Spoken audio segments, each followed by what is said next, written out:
আবারও লা লিগায় টেবিলের শীর্ষস্থান পুনরুদ্ধার করেছে বার্সেলোনা। আতলেতিকোর মাঠে পিছিয়ে পড়েও ৪-২ গোলের অবিশ্বাস্য জয় নিয়ে ফিরেছে কাতালানরা।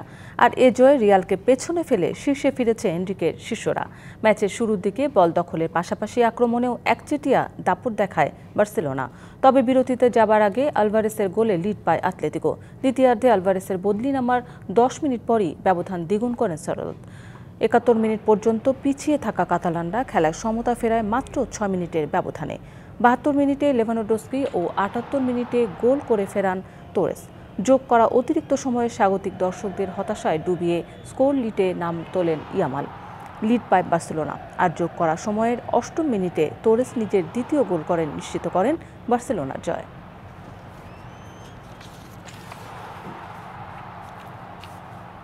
উৎসবে খুশি হবে নগদে বেশি, কারণ ঘন্টায় ঘন্টায় আছে গিফট জেতার সুযোগ।